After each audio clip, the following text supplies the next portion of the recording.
Can you even hold a cup without spilling it, old man?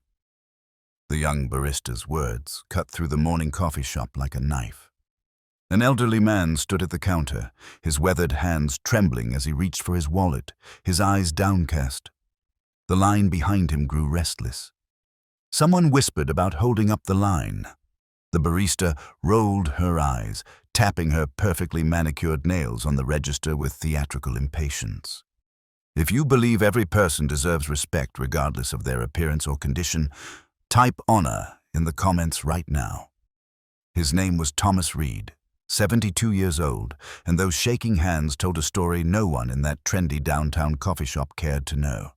Every Tuesday and Thursday morning, he came to this same cafe, ordering the same black coffee, large, no sugar. The tremor in his hands had started decades ago, a permanent reminder of nights he'd rather forget. Thomas wore a faded jacket despite the warm morning, his jeans worn at the knees, his sneakers scuffed and old. He kept to himself, never complained, never explained. He'd learned long ago that most people saw what they wanted to see. An old man past his prime, shaking hands, taking too long, existing as an inconvenience in their busy, important lives. I said, "Can you hold the cup, or should I get you a hippie cup?" The barista, whose name tag read Brittany, smirked as she said it. Laughter rippled through some of the other customers. Thomas's hands shook harder as he finally managed to pull out a crumpled $10 bill. "Sir, I need you to hurry up. There are other people waiting." Her voice dripped with condescension. Thomas nodded slowly, his lips pressed into a thin line. He'd been disrespected before.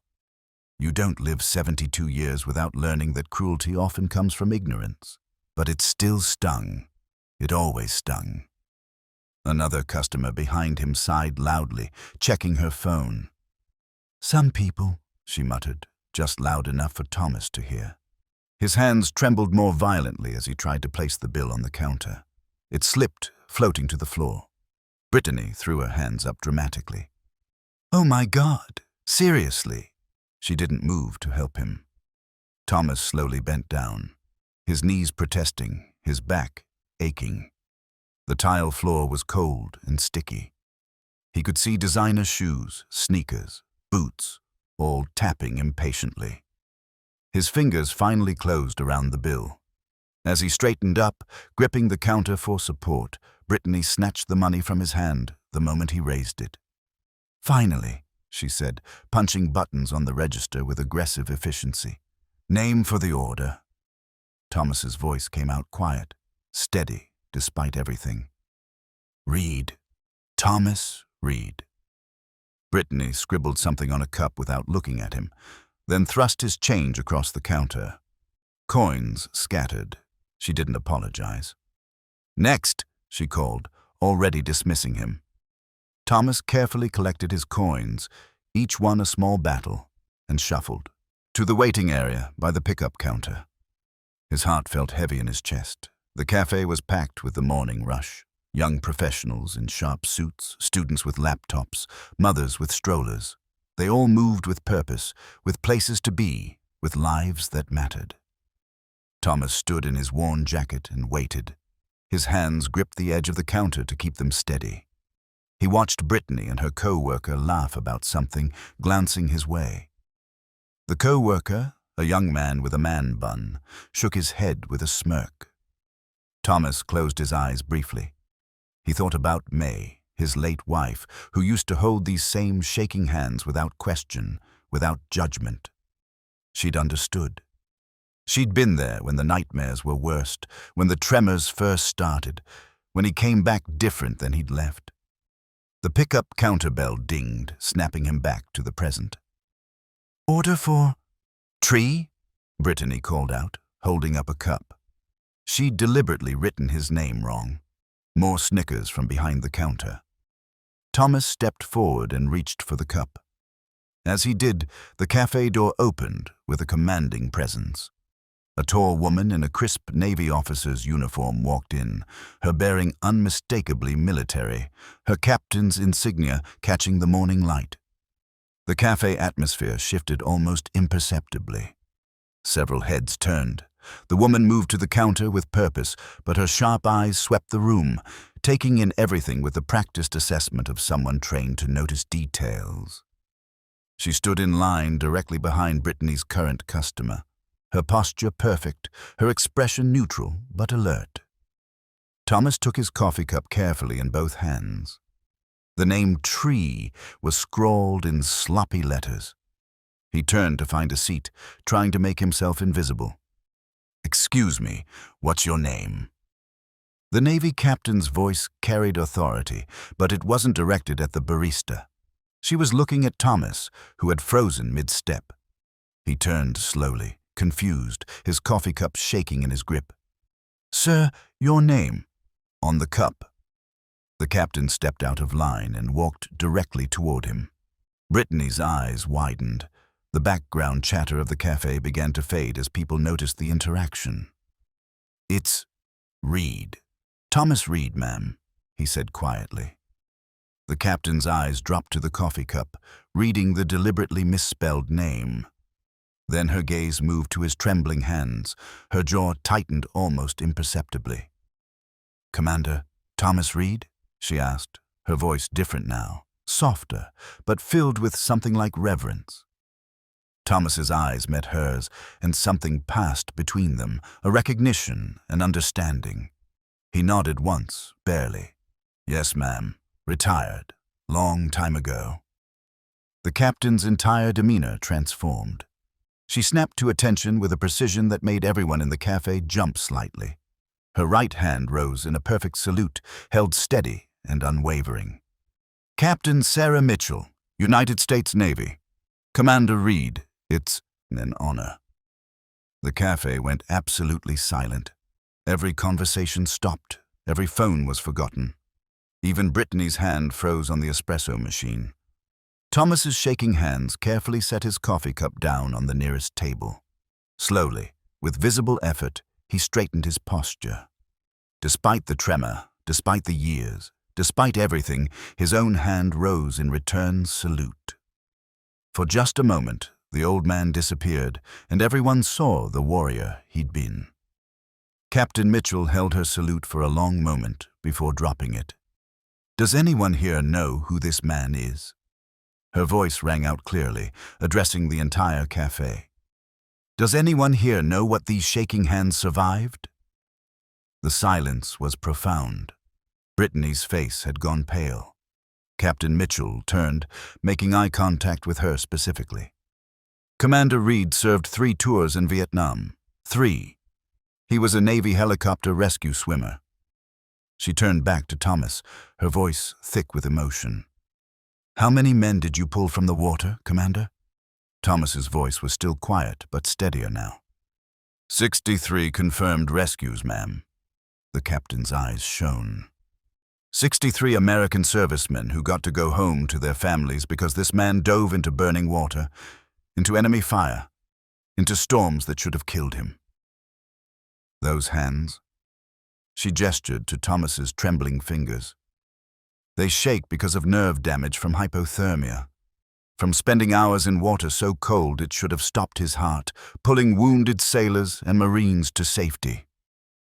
A woman in the back of the café gasped, her hand covering her mouth. The young man who'd been waiting behind Thomas earlier now stared at his shoes, his face red. "His final rescue," Captain Mitchell continued, her voice ringing with pride and pain, "was a downed aircraft crew. 4 men in the water under enemy fire. Commander Reed made 4 separate trips into the ocean under active gunfire to bring them all back. 4 trips. He took shrapnel in his back and a bullet that grazed his skull. He completed the mission before he allowed himself to be evacuated for medical treatment." She looked around the café, meeting eyes, holding gazes. The tremors started after that. Service-connected disability, a permanent reminder of his heroism, and today, he was mocked for it. The last words landed like a hammer. Every eye in the café turned to Brittany, who looked like she wanted to disappear into the floor. Her co-worker had backed away from her, his expression horrified. Thomas shook his head slightly. Captain, it's all right. I'm used to— No, Commander. Captain Mitchell's voice was firm but respectful. With respect, sir, it's not all right. She turned to Brittany directly. Young lady, do you understand what you've done? Brittany's voice came out small, shaking. I didn't know. I'm so sorry. I'm so sorry. Tears were streaming down her face now. Captain Mitchell's expression was stern but not cruel. You didn't know because you didn't ask. You saw an elderly man with shaking hands and decided he was less than you. Decided he was an inconvenience. Decided his struggle was something to mock. The entire cafe seemed to hold its breath. The freedom you have to stand in this cafe, to earn your paycheck, to live your life without fear. Men like Commander Reed purchased that with their blood and their health and their futures. Brittany was sobbing now, nodding. I understand. I'm so sorry. Sir, I'm so sorry. Please. Thomas looked at the young woman, saw her genuine remorse, and his expression softened. It's all right, young lady. You didn't know. Now you do. That's what matters. The cafe manager, who had emerged from the back office at some point during Captain Mitchell's speech, approached quickly. She was middle-aged, her face serious. Commander Reed, I'm Maria Santos, the owner. I'm horrified by what happened here this morning. Your coffee is on the house. Forever. Every time you come here, your order is free. And I promise you, we will do better. She turned to her staff. Everyone, 5 minutes. Back office. Now. Then to Thomas, I'm implementing immediate training on respect and dignity for all customers. This will never happen again in my establishment. Sir, I'm deeply sorry. Thomas nodded, accepting her words. Captain Mitchell wasn't done. She pulled out her phone. Commander, I'm going to make a call if you don't mind. There's a ceremony next month at the naval base. They're honoring Vietnam veterans. I'm putting your name forward. These people need to hear your story. The whole city needs to hear it. Thomas started to protest, but Captain Mitchell smiled gently. Sir, with respect, you've been silent and humble long enough. Let us honor you, please. Thomas's eyes grew misty. After a long moment, he nodded. The captain made her call right there, stepping aside but keeping Thomas in view. Around the cafe, people approached Thomas slowly. The woman who'd been impatient earlier came first, tears on her face. Thank you for your service. I'm ashamed of my behavior. Thank you. Others followed. A young veteran with an army jacket shook Thomas's hand, not caring about the tremor. Thank you, sir. It matters. What you did matters. An elderly man with a VFW cap embraced him. Within minutes, Thomas was surrounded by gratitude, by respect, by the recognition he'd never sought but had always deserved. Brittany approached last, her eyes red. Sir, I have no excuse.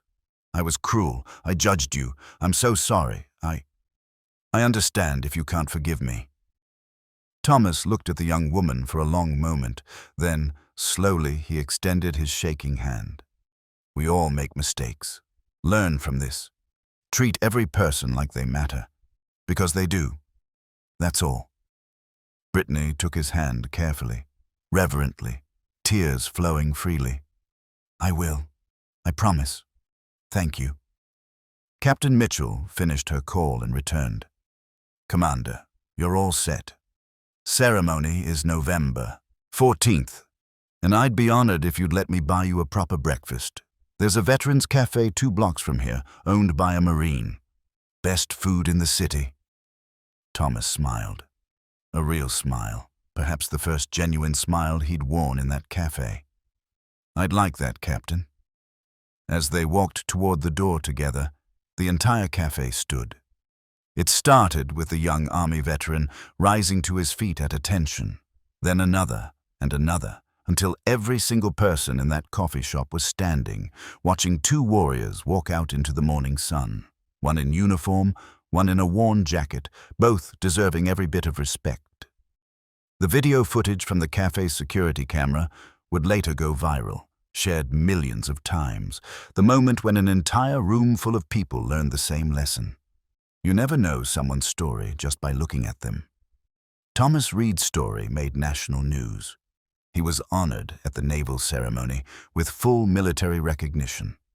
Brittany quit her job that same week, not because she was fired, but because she enrolled in a veterans advocacy program, dedicating herself to making amends by helping other veterans. The cafe became known as a place that honored service members, with photos of local veterans lining the walls. And every Tuesday and Thursday morning, Thomas came for his coffee. His name spelled correctly now, his order always ready, his presence honored. Subscribe to my channel if you believe that respect isn't given based on appearance, but on the simple truth that every human being has a story worth honoring.